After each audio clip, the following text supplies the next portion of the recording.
And we're live. Awesome. Hey, Lance, you're like 20 minutes early, man. I enjoy the enthusiasm, though. Uh, Episode 52. Hopefully, you guys got the reference to the movie The Croods. If you have kids, uh, grandma yells still alive at the start of every day, and the dad gets upset. Thought it was funny. Well, we have one eyeball. So, yes, I am still alive. I am still doing it. Apparently, people were asking Justin if I had stopped doing the podcast, which is a reasonable question. I was gone for a good chunk of the summer. My day job um, has deployments attached to that, and I participated in quite a few of them this summer. And I didn't have reliable internet, and I didn't want to book episodes with guests and then have to ask those guests to reschedule and things like that and kind of inconvenience them because I could just take my laptop and go, and then I would get someplace and maybe it wasn't reliable.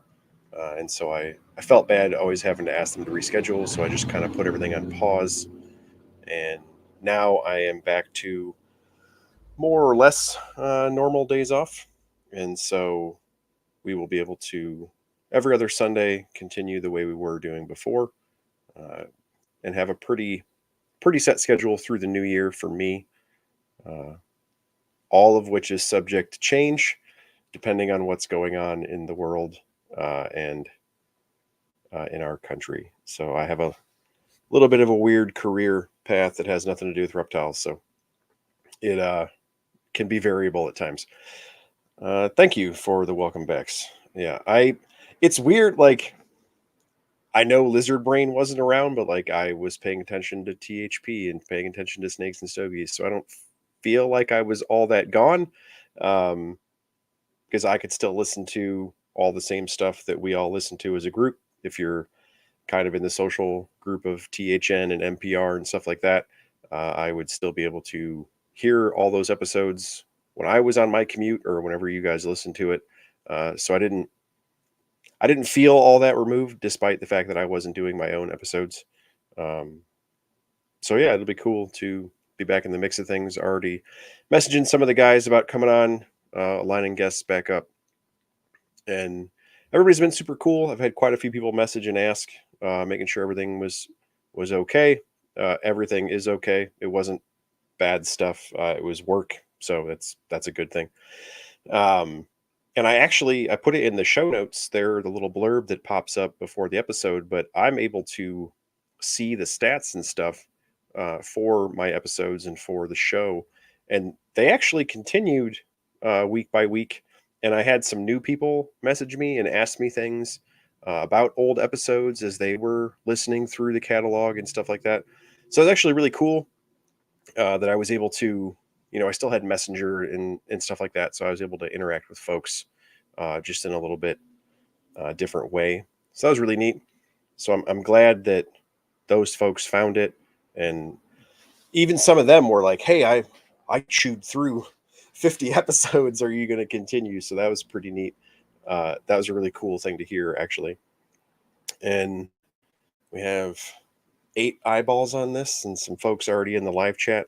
So if you saw the thumbnail for this episode, my son Walter has already asked me if that was the best thumbnail for an episode that I've ever had. Because I made it him, obviously, with a lizard. I did that because most of you guys know, but if you're new to this whole thing, you might not. Um, I am in an apartment in Pennsylvania, and my family is in Illinois. And for work, I crash pad out here. I work a lot closer to DC, and then I get home actually pretty often, which is cool. But of course, if I was deploying this summer and couldn't do episodes for you guys, I probably wasn't home nearly as much either.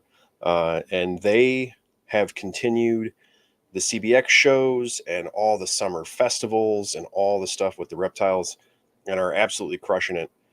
So I made the thumbnail a picture from the Coal Black Exotics Facebook page, which is Walter squinting through the sun, hanging out at a summer festival with one of our bearded dragons on a table.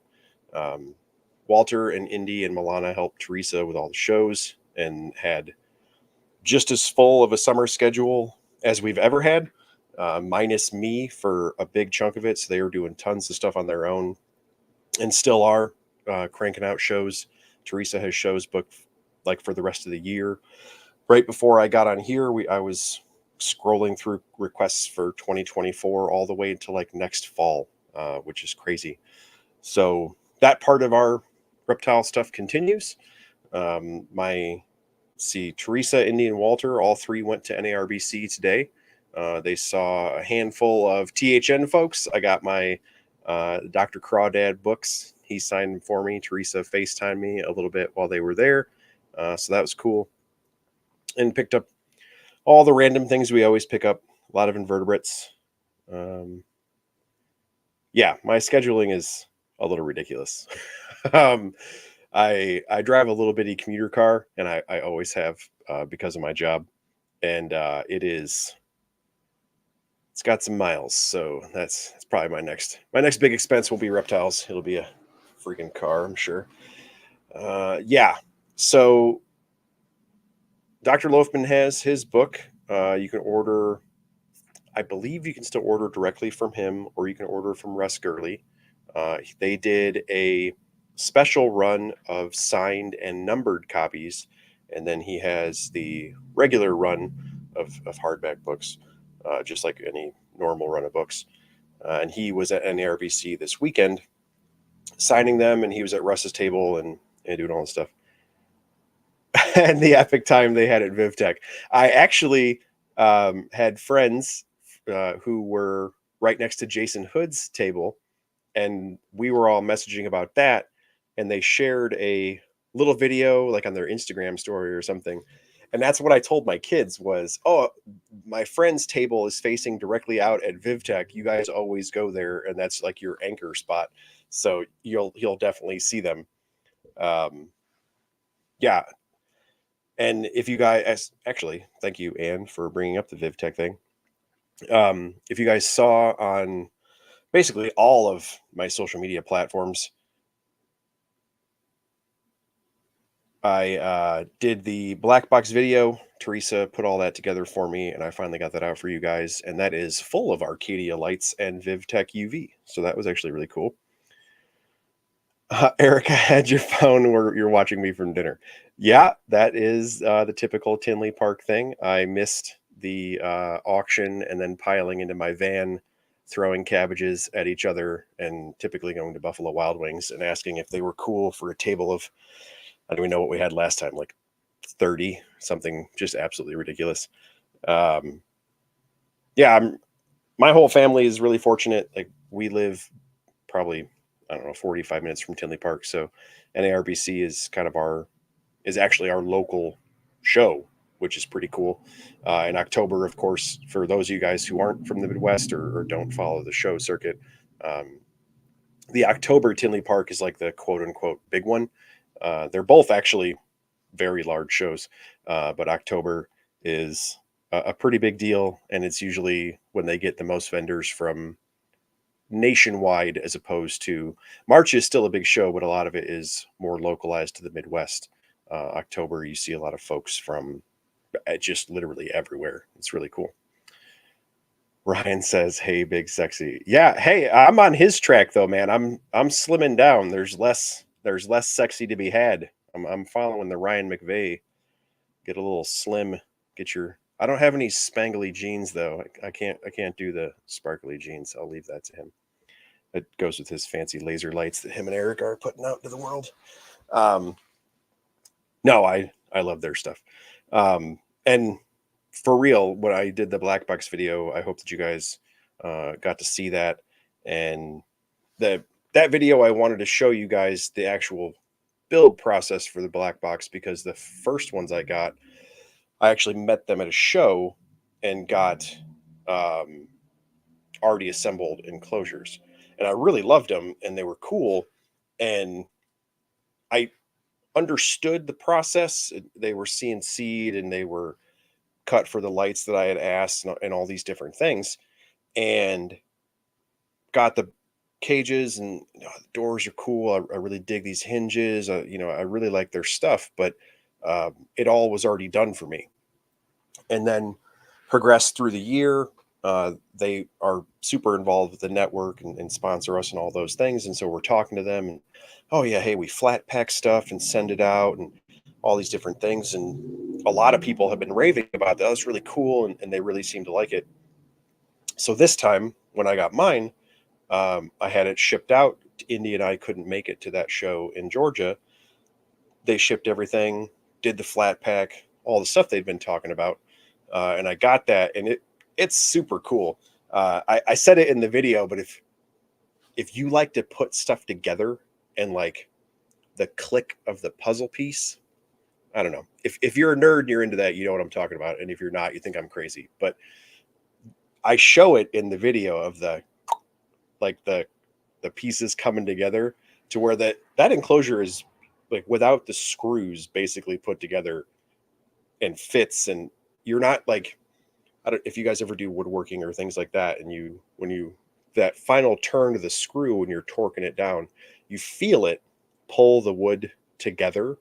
Like if your cuts aren't that great or you feel that tightness, um, the when you're doing this, it's that feeling is still there, but it's very small because it's so tight and the tolerances are so well done that has already been accomplished when you click those pieces in. And so that screw setting in there is literally just to set and keep things in place. So when you're wobbling and things like that, I was super impressed. I talked about it in the video. It was really cool.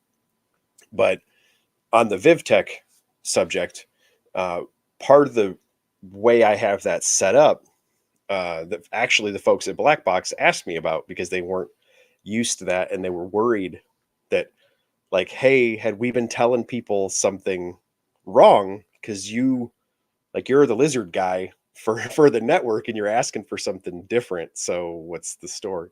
So what I did was I have an Arcadia lamp holder on each side, and then across the center is an Arcadia LED regular Jungle Dawn full spectrum light for plants.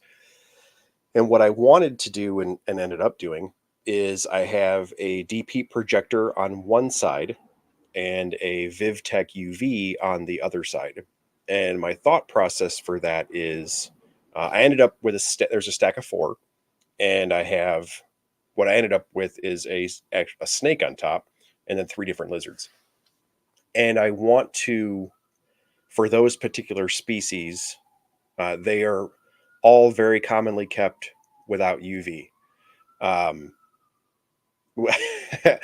um, and so my thought process was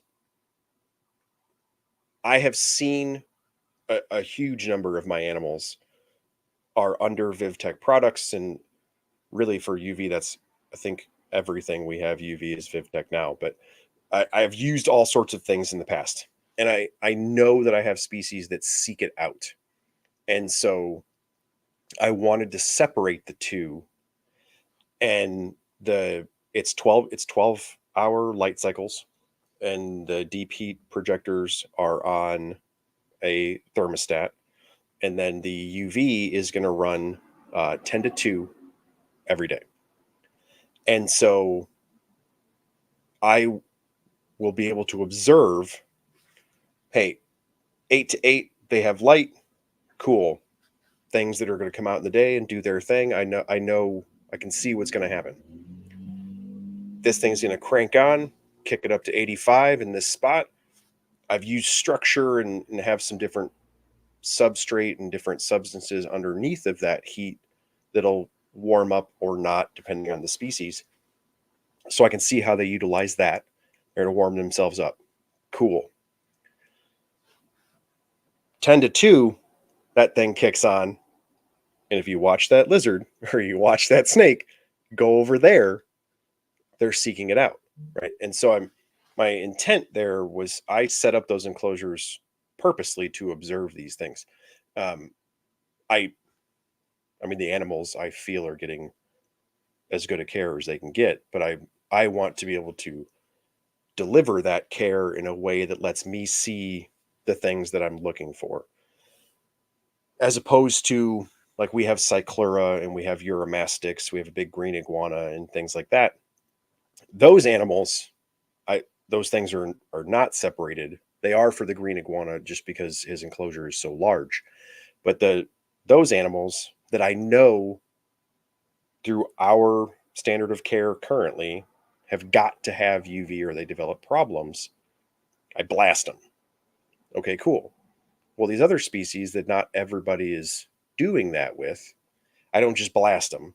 I give them an option. Okay, well, if they start using it all of the time, well, then I'm going to start to manipulate how I offer that. And I think that how the enclosure is set up allows me to do that. And then they're not like ultra specific. They're 4x2, but they're only 18 tall. And so I was able to get a really serious hot spot underneath of that DP projector if I chose to, or I could back it off. Same thing with the UV, if I can build up to it or back off and as I choose. Um, and so I think that that is kind of a bland enough footprint that it allows me, I could start to manipulate what's inside of there, and I can change species out. Like, oh, hey, the blue tongue uses it hour or two a day. Maybe he doesn't care. All right, well, so what else do I got? What does the legless lizard do? What do my monitors do? I know for monitors it's a huge deal. Oh, we don't need UV. Oh, yes, we do. Right. So I actually want to be able to play with it, uh, and and see what I can come up with, see what I can observe. Uh, I This is Lizard Brain Radio. I get it, right? But I have a super diverse collection of reptiles, so I talk about other stuff all the time. The one I'm actually most interested in watching how she uses it is my Hog Island boa, because she came to us through the rescue route, so a little bit of a beat up face kind of thing. But she's awesome, like adult, full size. Not Hog Islands are smaller than red tails in general, but for a Hog Island, good size boa, beautiful colors, like great. But I had not kept her under UV until now. And so I set up this enclosure to where I know she'll just cook under that DP projector. All of my large snakes have seemed to really enjoy whatever they utilize more often. Um, Radiant heat panels, these deep heat projectors, I've had a lot of success with those. And now I want to see how, whether or not, I think she will, but whether or not she seeks out the UV, and then how that starts to affect things. Because thinking about where they're from, and where a lot of these Caribbean smaller quote unquote dwarf boa subspecies and these insular species, they're just getting blasted. I mean, just like Cyclura, like what do you do all day? Oh, I sit out in this bare tree and I wait for birds to come twice a year, and I gorge myself, and the rest of the time I just hope to not get swept away by a hurricane. Like, oh, okay. Well, like you those things are probably getting baked. So I'm very curious to see if she will seek it out, or if she will just go do boa things and then the UV happens or it doesn't. Because like our Cyclura, the big rhino iguana, he basks, he wakes up, basks, gets just like a monitor, gets to operating temperature, and then goes and does whatever it is he wants to do. Dig stuff up, knock stuff over, eat things, whatever.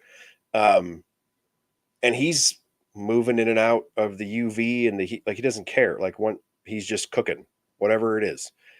Really, the same way as the a lot of our herbivores, same way as the uromastyx. You know, they wake up, they just get blasted, and then they run around and dig and eat and push rocks over and do all these things in and out of the UV, in and out of the heat. They don't really. It's whatever, and then they'll eat, get a little fat, and then just cook, go do some stuff. Then the lights go out. Cool, we're done. And then we start over. I'm very curious to see how snakes in what I think are similar environments will do. Are crawl K boas and uh, weird little Aruba Island rattlesnakes and all these weird little snakes from these crazy sun blasted islands. Are they running around like the lizards are? Are they hiding from it? Are they, especially like if you think about some of those boas eating seasonally with the migratory birds, they kind of have to be exposed all the time because they got to be out. They have to be out where those birds are present because that's the only way you're getting your food. So I'm wondering if they're going to operate a little bit more like a cyclura and just I do what I do and that the sun happens to be out and blazing as opposed to, more of my cryptic baskers and things like that where I'll move underneath the leaves or I'll move in the shadow of this plant and I might stick out my tail for some heat, but I'm not going to put my face out there. Like there's definitely a huge difference in their behavior. Um, so I'm super happy with the black box enclosures and I'm really excited to see how um, all this light and heat and weird ideas I have play out going forward. Ryan has a new 365 nanometer UVA flashlight to help people see how the animals do. That would be gnarly. That would be very cool. I think that would be fun to have a lot of.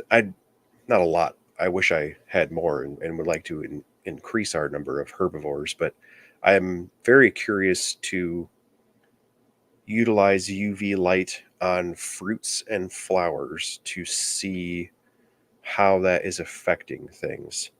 Um, because that's a thing we tell people, right? Like, oh, our iguanas and our tortoises and stuff, like red, orange, or yellow, man, they're gonna, you know, they'll come get strawberries or they'll come get bananas and whatnot. And is that scent driven? Is it sugar and water driven? Is it looking at it like bees where the flowers are sparkly in the parts that you should land on so they know where to go? Like, I wonder how, I would love to know how that is affecting or how their vision is affecting their choices in that regard. I feel like a lot of it for our iguanas and tortoises in my current situation, it feels um, vision and scent driven. I think they're looking for sugary things, um, a lot like humans, right?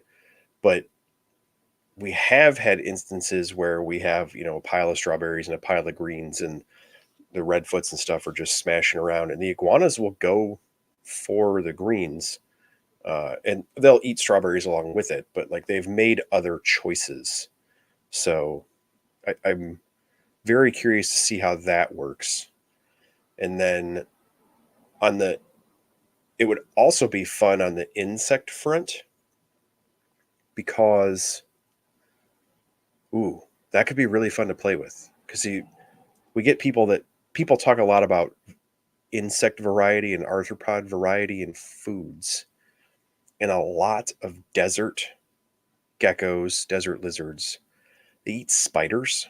They eat a lot of spiders, and quite a few things that I have experience with in North America. Eat a lot of scorpions too, but um, a lot of desert things consume a lot of spiders, and I am wondering if that is not a an effective coincidence, as in, oh, you're out here chasing bugs, I'm out here chasing bugs too, and I'm bigger than you are, so I'm gonna eat you, or is it?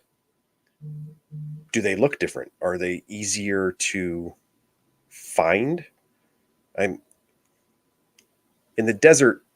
The desert nocturnal thing, I kind of think, is probably a cause of coincidence in that we're both hunting the same thing. I'm just kind of better at it and bigger than you. So I'm going to eat you there, spider, and then I'm going to eat what you were eating also. Just kind of a two for one deal. But in the things that hunt in the daylight. Like, oh man, that would be fun to play with chameleons, because especially you talk about an animal that clearly requires UV. We know they seek it out, and then we know that they have very specific vision. So to mess with a flashlight like that on different prey choices for insects, that could be super cool, because then you can start to, now we're going to go off on our nerd tangent. Then you can actually make a real experiment, right? You can offer your variety of arthropod prey to your chameleons. Okay, well, here are the things that they chose, the order that they chose them in, the percentages they like these better, this, that, and the other. And then you can take those choices, start to mess with lights on them, and document your observations. Okay, so under my useless human eyeballs, this is what crickets and grasshoppers and silkworms and so on and so, they all look like this. And then here are the things I observe with a UVA flashlight, semi mimicking chameleon vision or this other creature's vision in a way that I'm capable of. Dude, that could be super cool. You guys got to stop inventing nerd stuff. I have so many nerd things. I have a lot of nerd things. That's going to be awesome. I think that,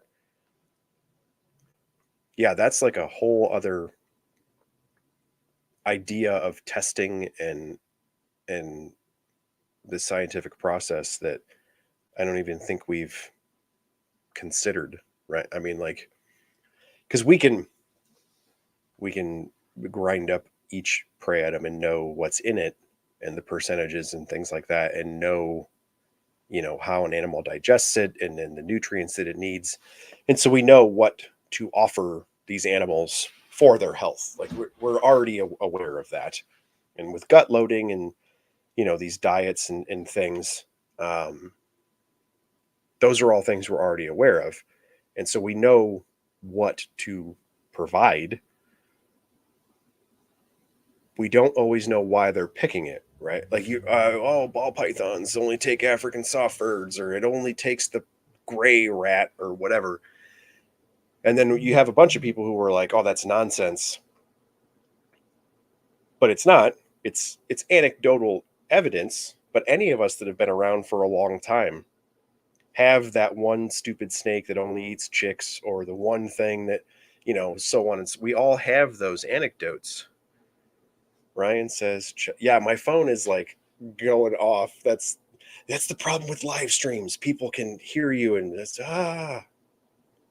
let's see.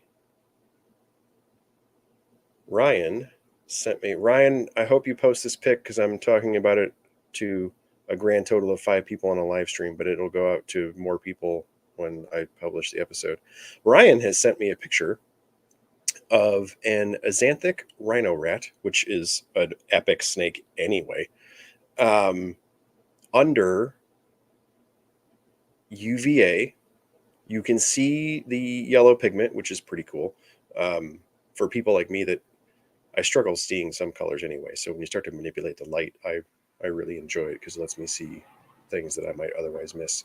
But anyway, the super gnarly thing, other than just the fact that the picture looks like an epic blue dragon, you can see the neurosensors along the lateral line, which we had some knowledge of, but for the average person to be able to actually visualize that, and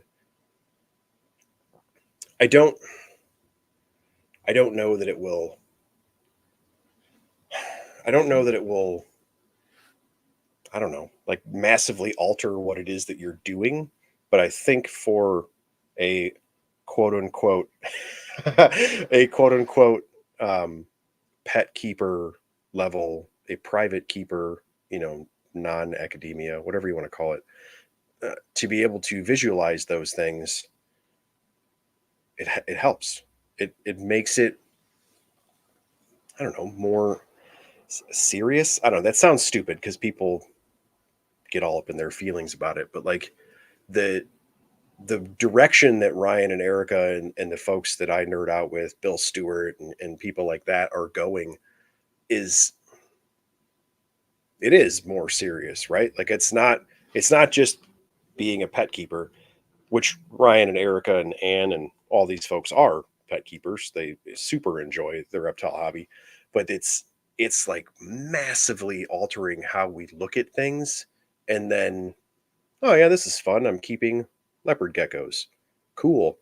But then you could also observe cryptic basking in high desert elevation animals from the Middle East, which is what a leopard gecko is. Like it it is more in depth and involved if you want it to be. And it we didn't really have the option before. Like you could be a big nerd and read books and read articles and stuff and talk to nerds like me, but it wasn't as actionable, I guess. Um, and now we're folks are developing tools that allow those things to be acted on, right? We stole some lights from the fish hobby and manipulated some stuff, and people got really fancy with ink birds and timers and cool things like that, and we were kind of doing the best that we could. But the the idea now of being able to integrate those things, I think we're it feels like to me that most of my nerdy friends are trending toward the dart frog style of stuff where when you look in this box, it's a chunk of wherever that animal is from, and you're trying your best to recreate it. And with like, I fully recognize that you can breed a corn snake in a drawer and it works. You put boys and girls together and they make more of themselves. A lot of reptiles are pretty simple, but that doesn't discount like how gnarly it is to see a Okie corn snake in a mock-up of a South Carolina pile of ditchweed with a fence post in it. That's super cool. And to be able to manipulate their day-night cycle, their we're going to put them down for 3 months because we follow the cookie cutter recipe from folks like NPR and how to breed carpet pythons. And it turns out it kind of works for colubrids too, where you stop feeding them around Halloween and shut them off at Thanksgiving and turn them on at Valentine's Day. Like, yes, that works. But what if we also mess with the light or also mess with the UV? Or like we hear folks talk a lot about, there might be like 7 triggers to get weird stuff to breed. Okay. Turns out like king snakes and corn snakes and ball pythons need 2, you know, white lips or weirdo things. Maybe they need 5. And maybe Bolins need all 7, and one dude in Europe with some aquariums figured it out. Like we don't know enough. We feel like we do because we're successful with a lot of stuff. But the people that are not successful and are just over and over and over again trying, listen to how they talk, where they're like, no, I know all that. I do all of the things that everybody else does with my species, and then I don't get the results everybody else does.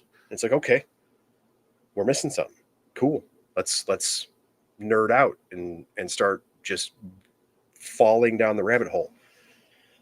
And then Ryan and Erica put like 17 mushrooms down the rabbit hole for us to fall onto. And Erica already looks like a Cheshire cat where she's grinning, listening to my nerdery because she just said she's added around her phone. So she's now number 10. So, my phone keeps dinging. Which I'm happy for. Thank you for sending me things and sharing things because I will continue to nerd out about them with you. Yes, Erica, nerd power. I'm glad you guys are at NARBC selling laser lights to people that keep lizards in boxes. I think it's going to really help people take the next step. I hope it does.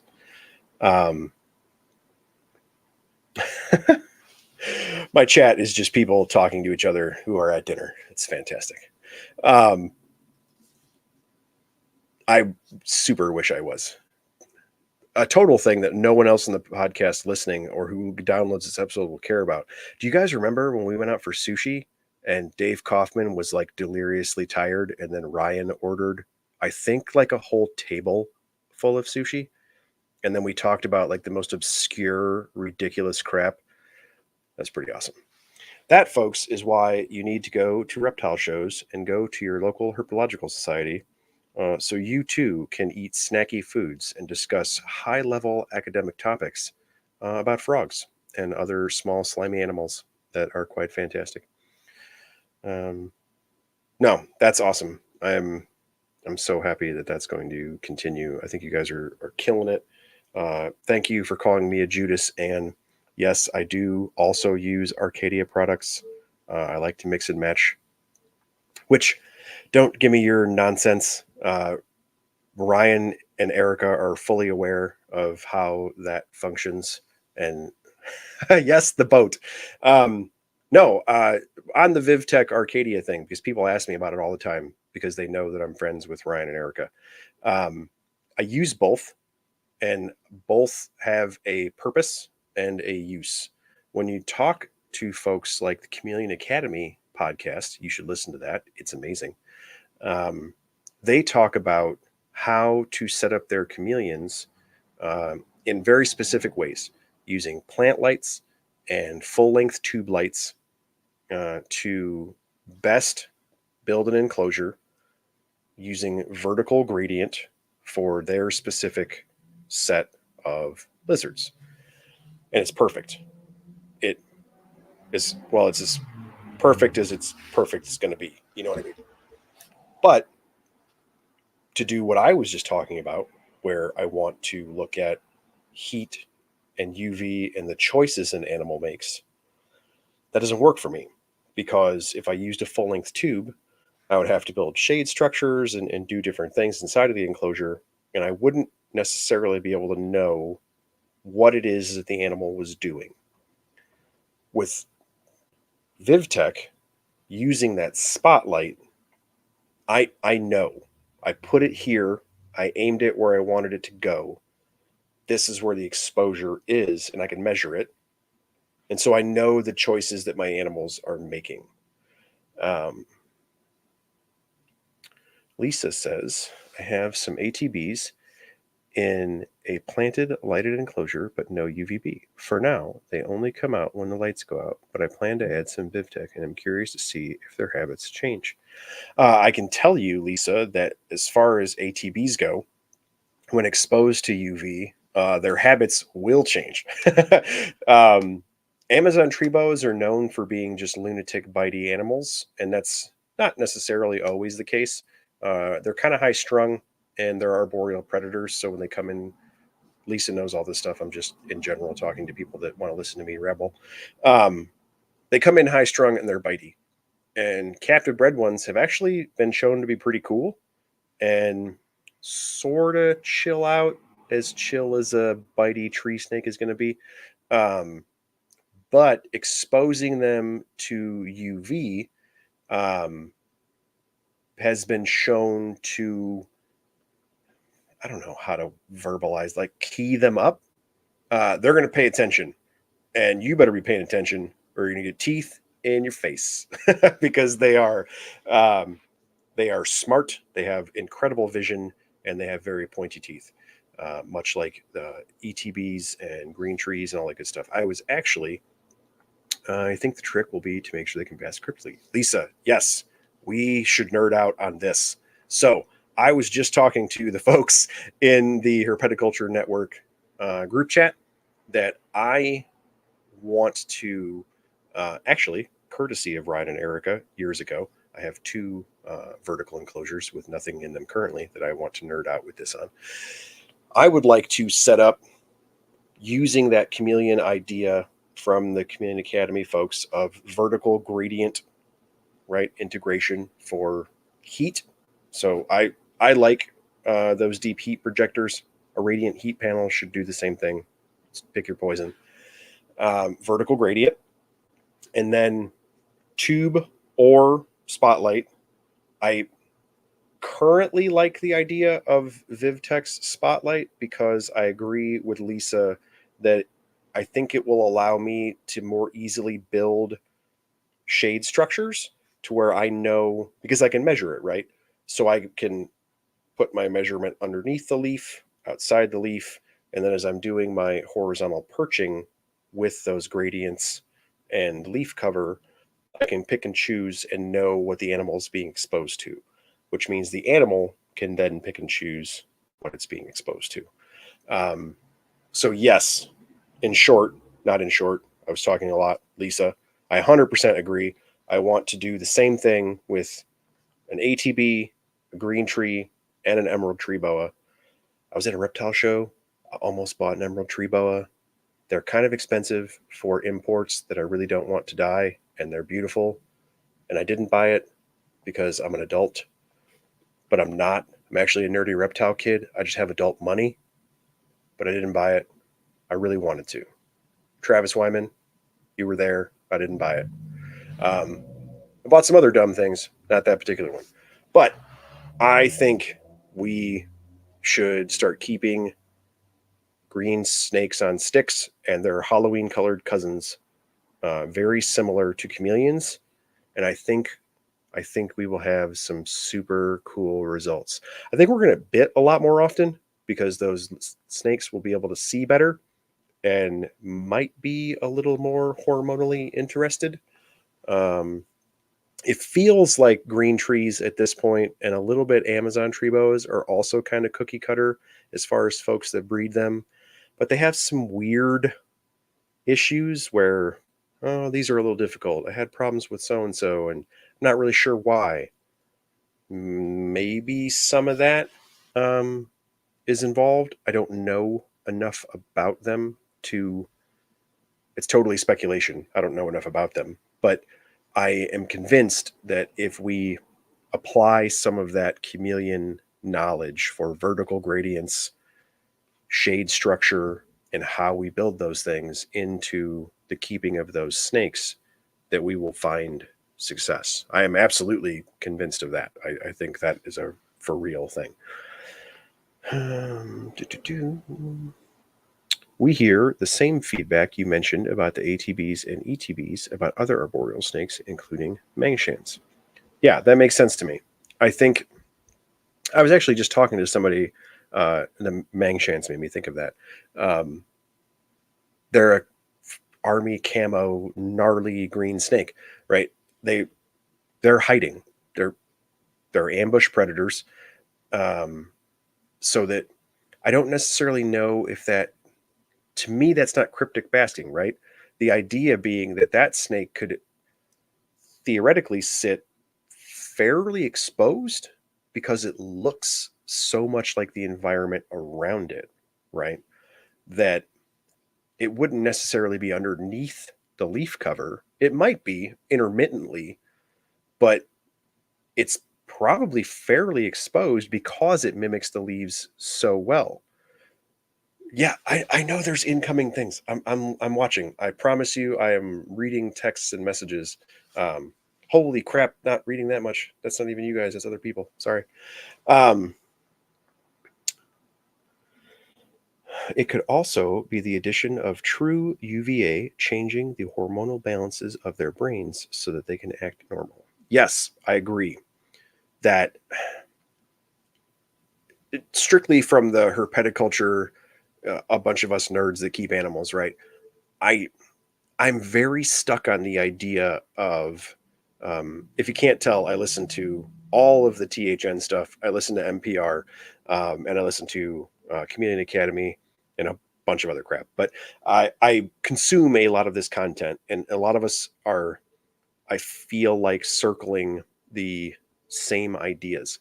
And you hear that idea for quote unquote difficult to breed snake species of the number of triggers, right? I'm I'm looking at Vin Russo's book about boa constrictors. I'm super mad I didn't leave that book at home so Teresa could ask him to sign it at NARBC. But um, he's notorious. It's hilarious to listen to him on podcasts because people ask him about boa constrictors, and he feeds things seasonally. and he does everything seasonally, and people keep asking him questions about it, and he just, what do you do? Oh, I do it seasonally. Oh, how do you feed? Seasonally. Like it, he has found his triggers and he follows them and is successful. Um, and then you see folks with Liasis, looking at you, Lisa, breeding cool stuff that trends that way, um, who are successful. And when you, Lisa is actually a wonderful example when you talk to Lisa and hear Lisa in interviews. She just did what everybody else did and what they told her to do, and it worked. And it's like, well, it didn't work all the time for everybody else though. But what you just said, you just did what, oh, I did what they said and I had success. All right, well, let's start breaking down all these variables. So then all these nerds are sitting around trying to break out these variables, and then you get to talking to somebody like Ryan, and the idea of the addition of UVA altering hormone cascades in these things is huge.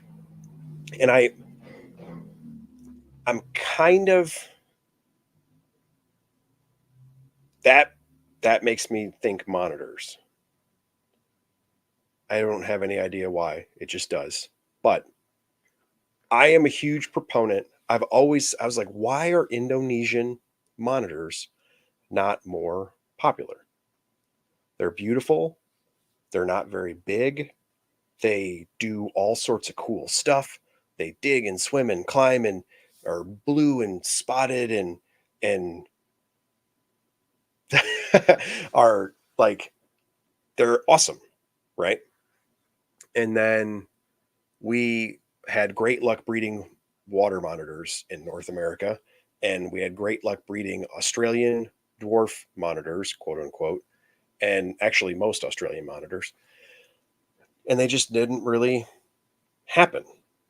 Now, some folks have bred Dumarils and some other things and have had some success, but decades after I started doing this and thought they were cool, and it just never really happened all that much. Some people got really into tree monitors, and some folks here and there bred those, but not nearly as much as you would think for like a blue tree monitor. Dude, it's blue. Like it's a blue, oh my God, blue lizard. And it's like, man, why did people not just head first dive into that and knock them out? Like what, why are you guys going water monitor and black throat and giant stuff? And it's like, well, you just feed the giant stuff a lot, keep them hotter than the blazes, and they blast out eggs and babies. And then you just feed the crap out of those. You keep them hotter than the blazes, and they blast out baby. And you're like, okay, so they need like one or two triggers. Well, that's cool. What about all this Indo stuff? Oh, they're nuts.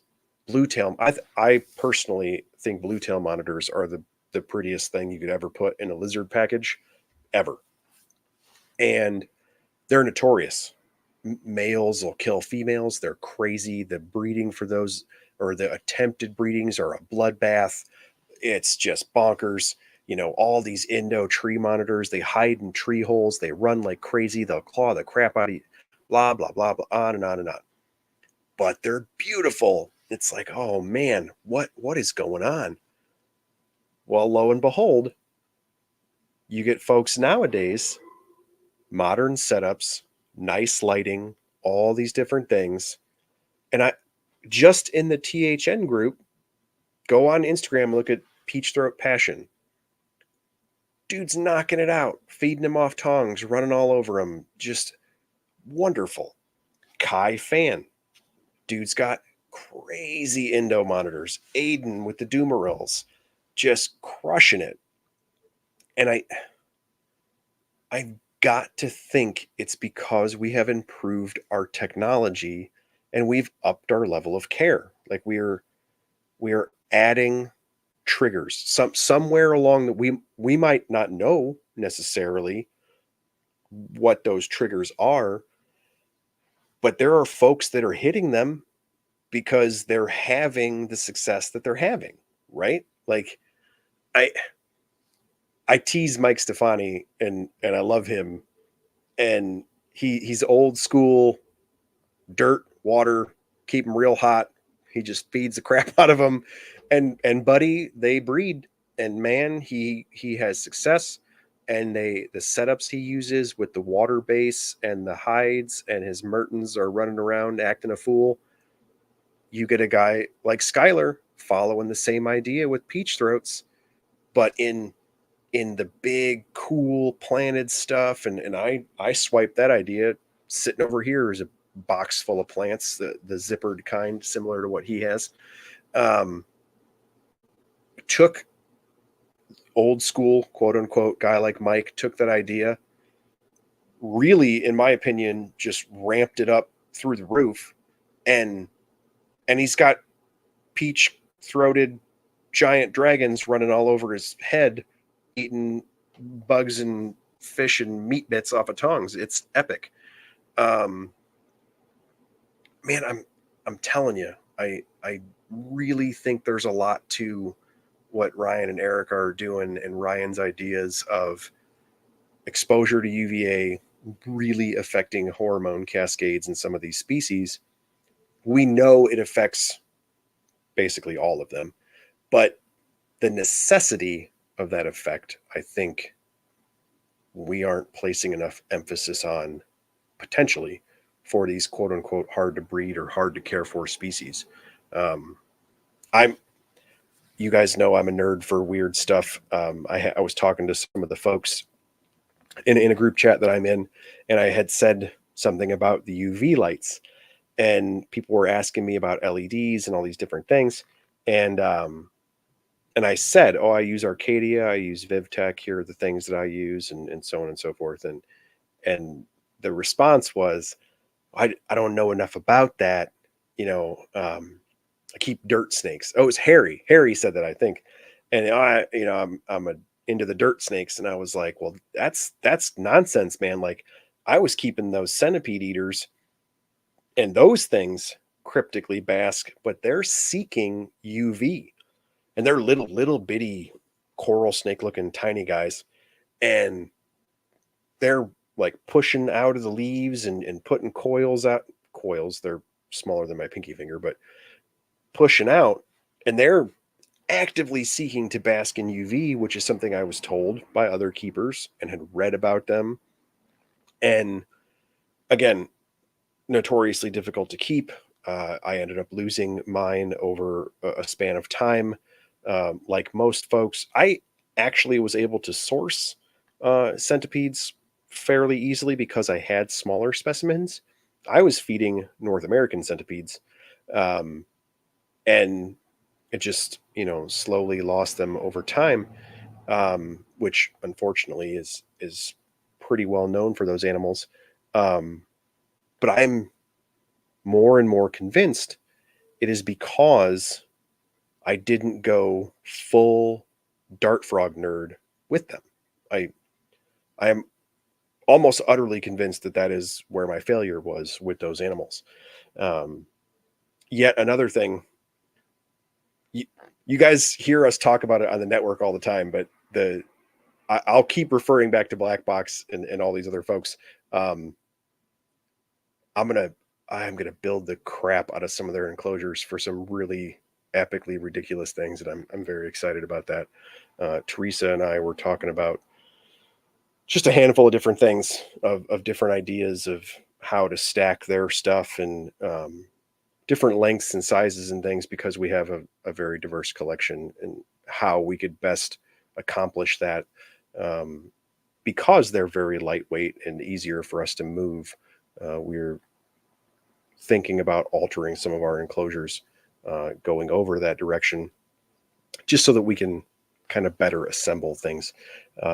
But for me, that went to, oh yeah, that will work. Like, Teresa and I can play Tetris and build these things against the wall so that it looks nice and doesn't weigh 50,000 pounds.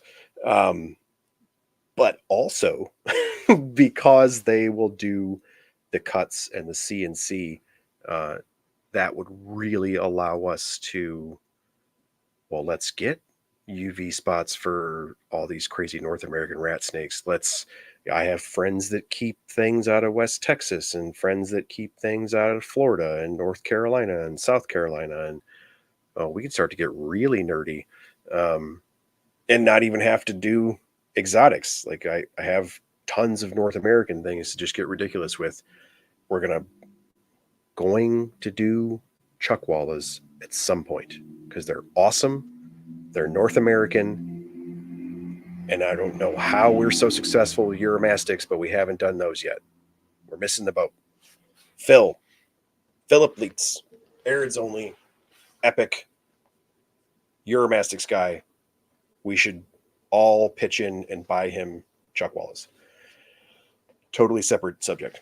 No, I'm telling you, I think going forward, it's going to be super cool. I was teasing people with NARBC being this weekend, and we're in a part of herpetoculture where some folks are moving on collections and are not going to breed, or moving out of some of the pet species, crested geckos and ball pythons and bearded dragons a little bit, and some things were discounted, and I saw some sale items and things like that, and people were asking me about that. And that's market fluctuation stuff. That's just how it goes, because they're a pet and they're a living thing, but they are bought and sold as a commodity, and that's just how commodities markets work. So, that kind of is what it is. That's going to happen in the way that the market economics will play out. But for me, what I was tending to see more was, some of the pet type beginner, quote unquote, things that I have crested geckos and leopard geckos and corn snakes, and I love them. But I also have a lot of friends that are on the much more nerdy spectrum, obviously, based off this conversation. And that part of herpetoculture, from my vantage point, or I guess in my echo chamber of social media, man, it's cranking. It's doing really well.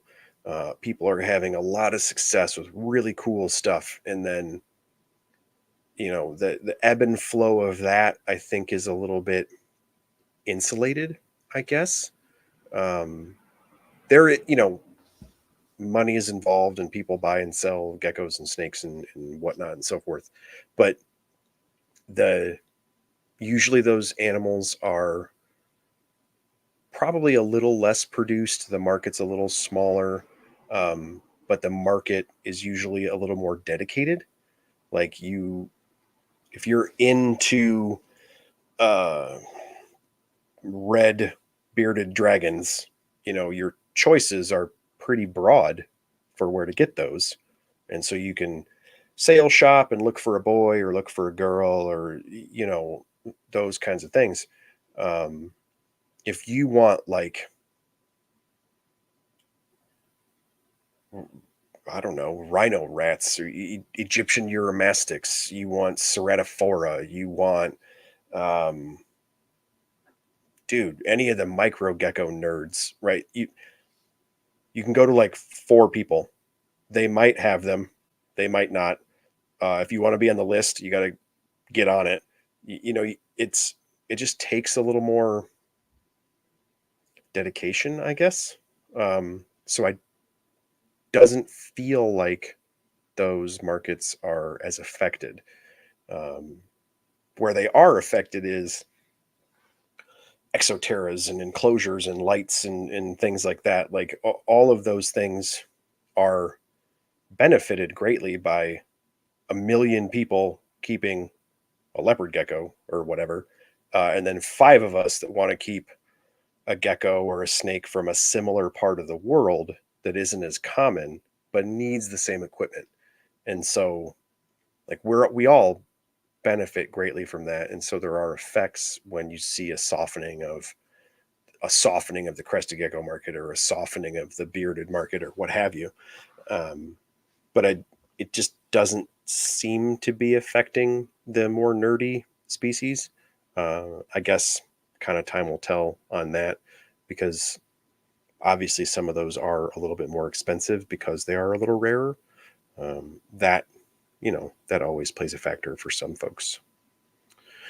Justin Munsterman just got home from Tinley 5 minutes ago. I know, man.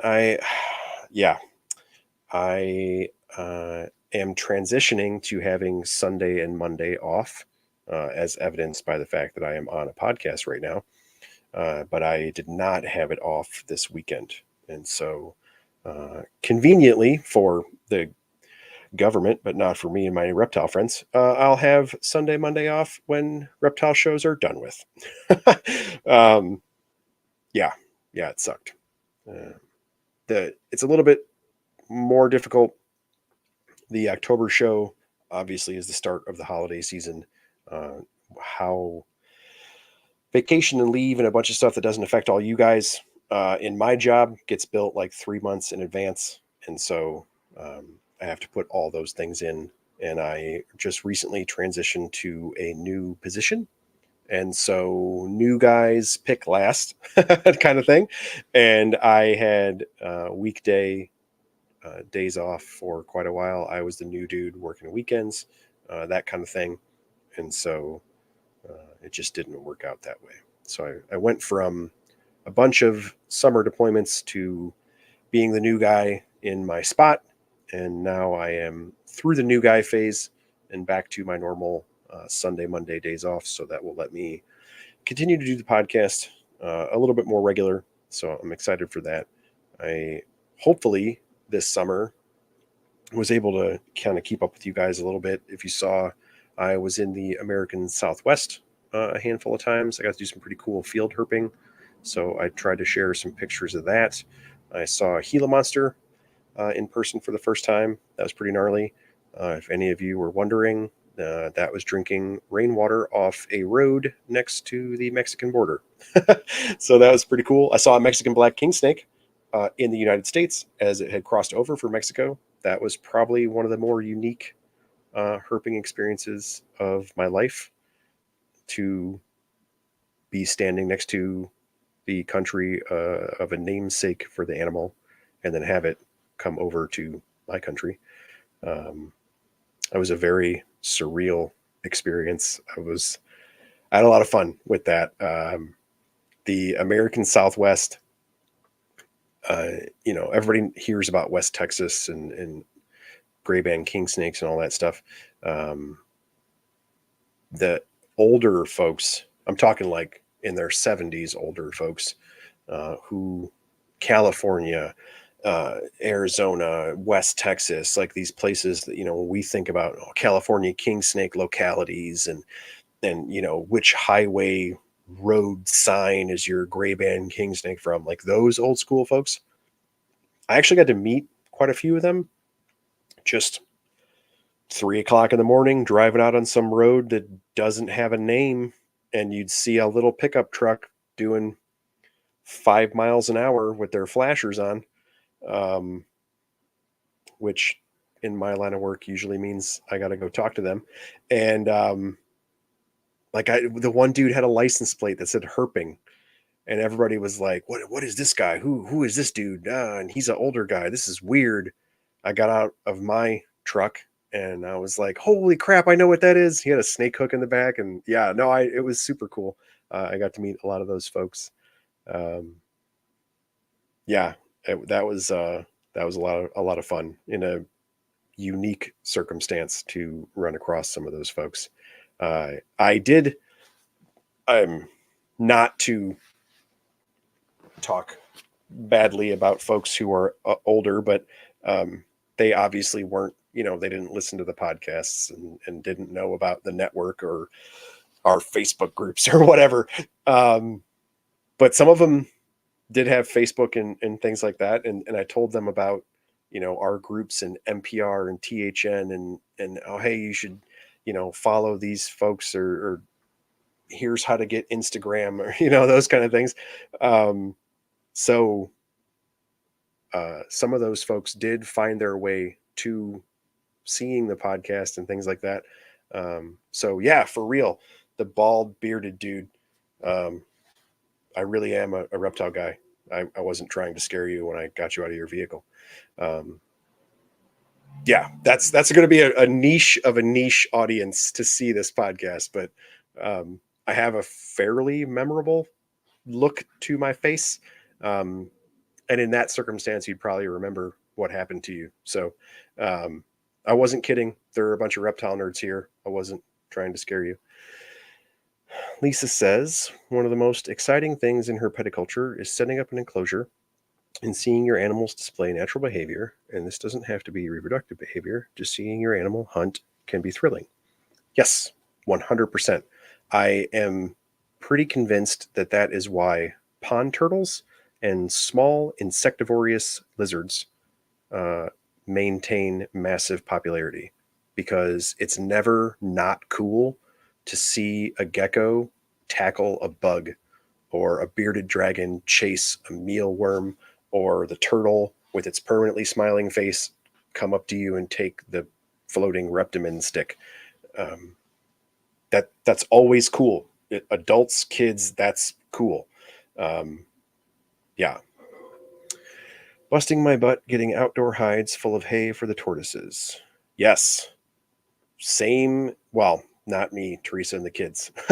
Just brought tortoises in and brought in all the North American pond turtles as well.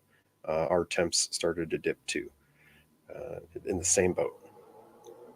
Yeah, it's that time of year. October Tinley usually is kind of the signal. It got cold fast, so we Teresa and the kids really had to hustle and get the tortoises and stuff brought in. Um, so yeah, we're in the same boat. Actually, which will be cool. On a non-lizard related note, again, sorry, lizard nerd folks. I hopefully this year will be cooling a pair of gopher snakes in the hopes of breeding them. I got them from Chris at Badlands Herpeticulture, and we have a triple het to a triple visual animal, two kinds of albinism, and a stripe. Um, so that should be really cool. That will be the first time I've ever done that. So that'll be a lot of fun. And then Indy continues to mess around with crested geckos. I made TikToks giving her a hard time. I am sorry that I have TikToks made me think of it. Sorry. This episode is super rambling, but you're all listening, so I appreciate that. I am slacking. Yes, Erica, a normal to a pretty. Although the normals of San Diego Gophers are pretty beautiful. Um, I am slacking on my TikToks, making fun of the quote unquote influencer stupid people of herpeticulture. But the next, um, it won't be relevant anymore, but I still think it's funny. So we're going to make it. The next one that we're going to do is Walter uh, feeding his soft shell turtles the appropriate food. So either floating food or fish pieces, um, while playing Indy's guitar to make fun of a not recent anymore, but a social media video feeding a very cool soft shell turtle a grilled cheese sandwich, which was absolutely dumb. So we will make a TikTok insulting that at some point in the very near future.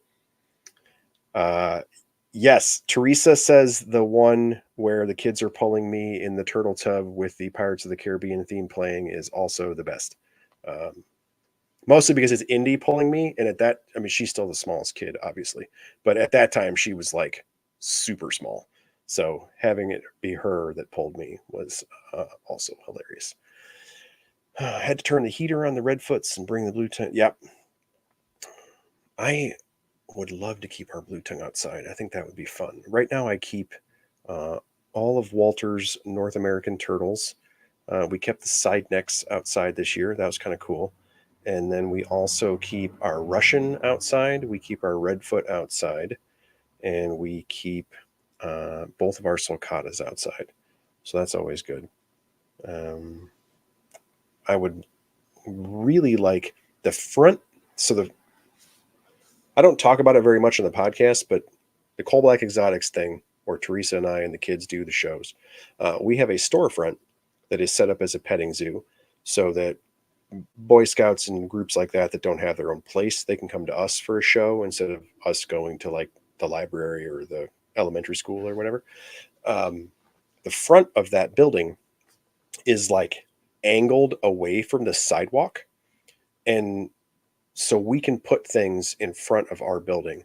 And a lot of times we water our plants out there or whatever, and it's we don't use it as much as we would like to. But the our town that we live in is pretty old and has actually a really nice downtown and big wide sidewalks and things like that. And the restaurants around us have outdoor seating in front of their restaurants, and it's the little wrought iron fence and little tables and awnings and stuff like that. And I would really like to somehow implement that to allow our iguanas to spend more time outdoors. Um, I'm they they're doing wonderfully with the lights that we have, and we have had no ill effects, which is a good and bad with iguanas. Like should your lights not be up to par, you will suffer negative effects, but those negative effects are fairly rapid and fairly obvious, and so you would know if you were making a mistake. Um, and so I'm very happy that using DP projectors, and we use the VivTech UV for them and things like that, we've been very successful. But I still would like to, in some way, let them experience that. And I'm not sure how I'm going to accomplish it. It won't be outdoors because I'm I have no confidence in the public's reaction to large snakes, but I really want to further expose our large pythons to full spectrum lighting. Um, I think that will make. I think that will make a lot of difference in the ideas that Ryan is speaking to with UVA affecting their hormones and things like that. I currently think we treat large constrictors the way we treat large monitors, in that keep them warm. For most large constrictors, you got to keep the humidity up. You feed the crap out of them, and they will just pump out babies. But most of the time, historically, they're jerks, right? Like big retics are mean, blah blah blah. We've shown that was an anecdote of imported animals, and that a lot of captive bred animals they chill out. Um, Males still get pushy when they're looking for a lady friend, and they're, especially with retics, are able to slash as opposed to bite. They can be not fun to play with. And then really big girls, like our really big girls, they'll just shove you out of the way. They have no use for big monkeys. But I think that we can maybe not alter their behavior, but I think that we could manipulate it um, to make them easier for us to manage. What I mean by that is our very large retic, right? She got out one time, and they're very smart, and so she knows you can go out that door. I know that you can go out there, and so she'll bluff at you like, "Ha, and they huff, and they're not stupid animals, and if you back up, she'll crawl right out. She's leaving. She crawl out the door and she's gone. She's not coming at you. She does a button hook and goes right under the enclosure next to her. Like she knows she's leaving. She's trying to run away. Um, and then that is part of her behavior. And another part of her behavior is what a lot of people refer to as being cage defensive. And I think that that is incorrect. What I think is she has a very large enclosure, but it's not very well lit. And I did that because I thought, right, forest dweller, big predator, moving around. They want to move through the dappled light. When you look at them, they look like dappled light on a forest floor. And I thought to mimic that would make her more comfortable. And when she's calm and they're easy to work with. Big berms, like they're not difficult to work with until they're hungry or, looking for a girlfriend or what have you. And then they're more difficult. And they're large. So the goal was to be safe and keep them manageable and how best to, or as best I can, to dictate their behavior in the way that's safest for us. And what I think is happening is that they're very comfortable in their space, and they a little bit, yeah, they probably are defending it, but I think that's because we built the space to feel like a burrow.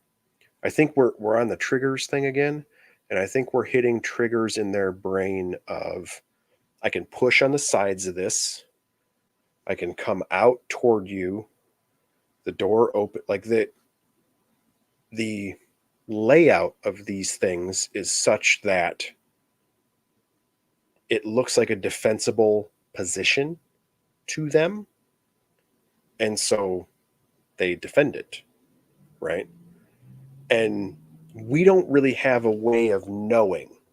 Like sometimes the retic is out cruising around, and if you open the door, she'll just cruise around. And sometimes you you can observe some things that will give you indicators, but sometimes she's kind of half out, half cruising around. She's so big that half of her can be doing something and half of her not. And you open a door or you're going to clean a water and she's ready. She's what's going on? I'm looking, and then maybe we get a little huffy, we get a little defensive, right? And I think that the layout of these enclosures, despite the fact that they're large, they're dimly lit, it's hot and humid and all the nice things that she likes everywhere. And so when she gets in the mental space of I'm this is my space, I'm going to defend it, you're kind of stuck, right? Until she doesn't want to be like that anymore, right? Like there are certain things we can do to manipulate these animals and certain things that we can't. And so what I want to do is alter the space I'm keeping them in to let me manipulate it in more ways. So what I think I'm going to do is light the whole thing up, full spectrum, lit, UV basking area. I think I want to do that. I don't want to fully expose with tube UV because she's too big. She'll trash plants and stuff, and if it's fake ones, she's just going to trample them.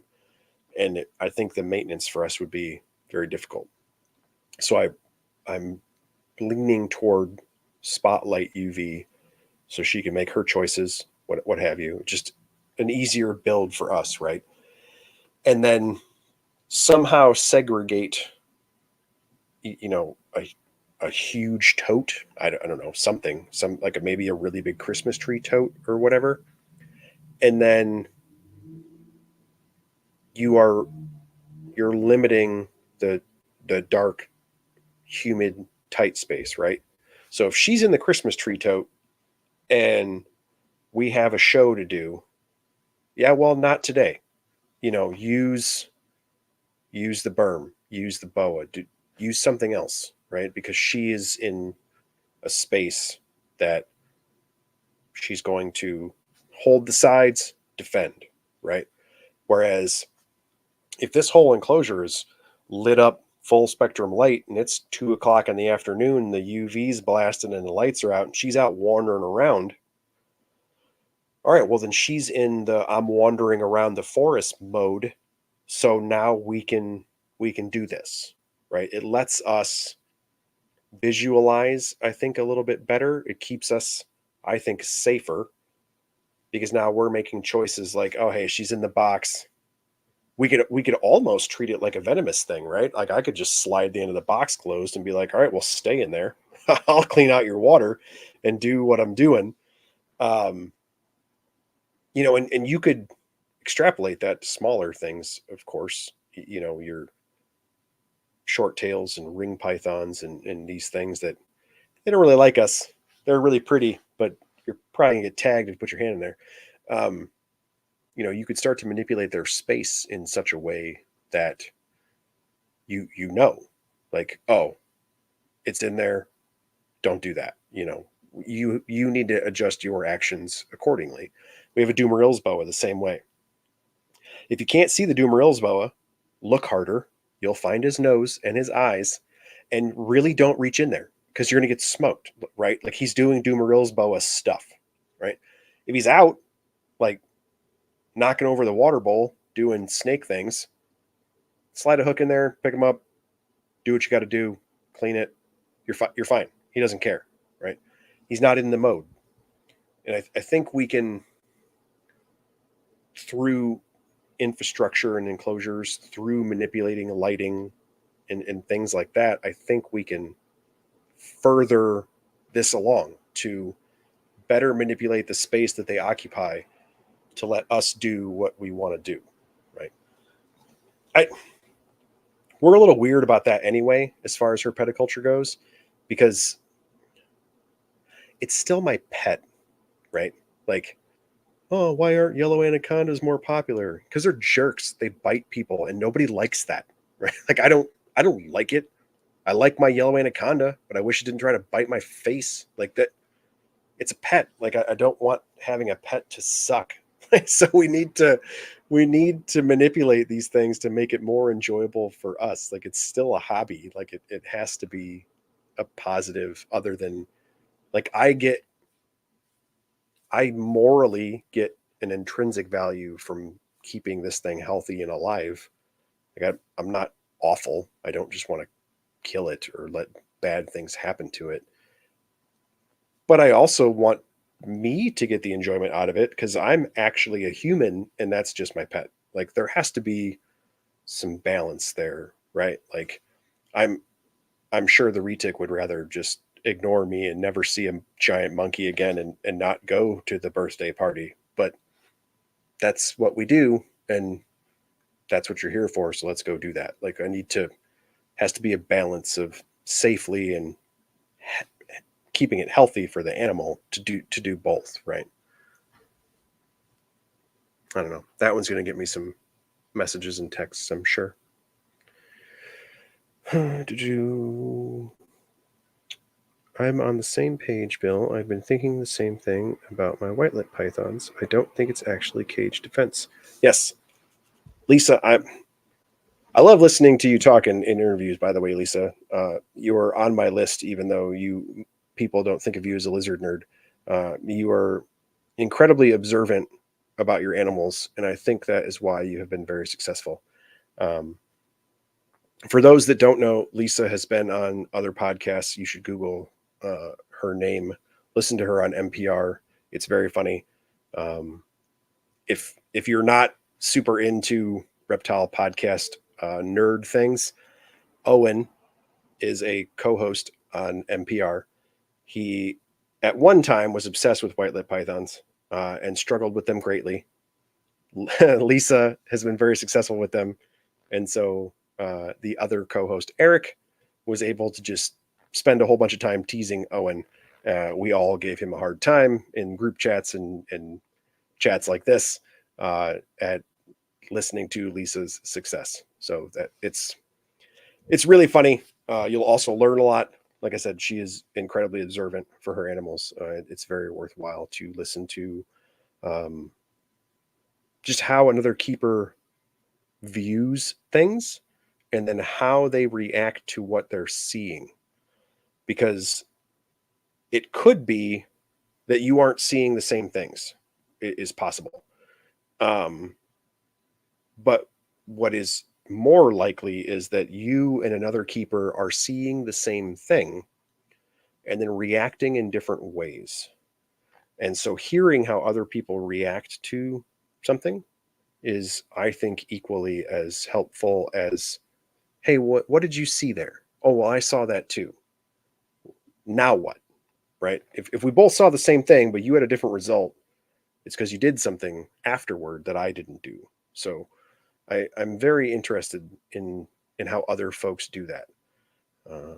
Yes, and I know you keep skinks, Lisa. You have also been successful with the skinks, um, which I was excited to see because I love those things. Those fire skinks. That was fantastic. I saw you right after doing an episode about fire skinks and thought about that very thing.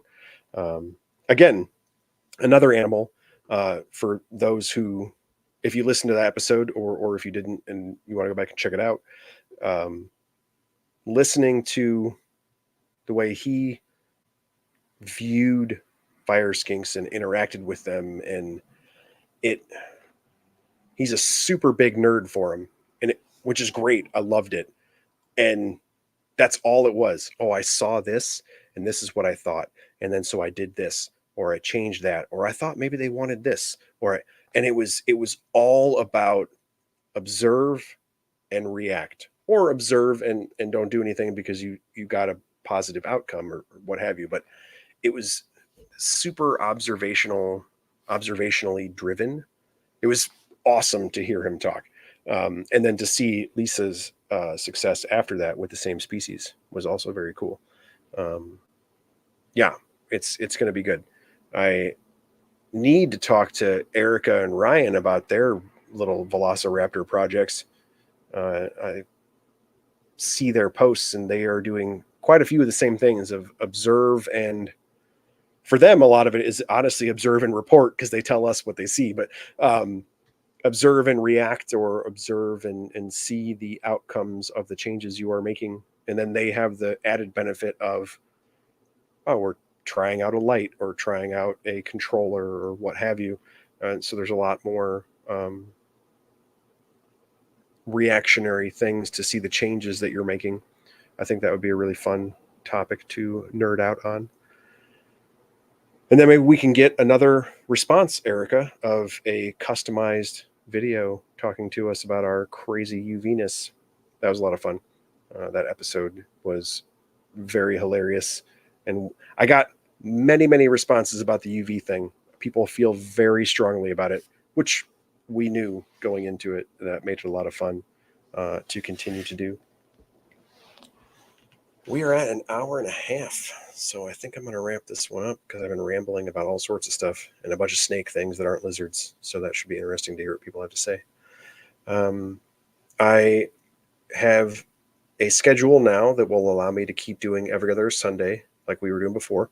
So the plan is to continue on that vein. And currently, as I told you guys at the start, and for folks that might not know if you came in late or listening to this, I'm in Pennsylvania, and the kids and Teresa are still in Illinois.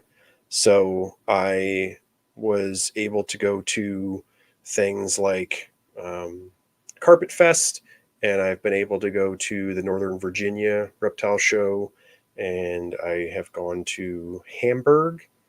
I haven't gone to Oaks yet. What else? What else? I missed Daytona this year, unfortunately. Daytona falls every year around Teresa's birthday, so that is always going to take some scheduling. It also typically is the start of school for us in Illinois, so that one is a little tricky for us. But while I am in a different part of the country, I have been trying to go to the reptile things that are out here. Unfortunately, obviously, I miss things like Tinley sometimes due to work. But while I'm out here, I am trying to go to some of the East Coast stuff.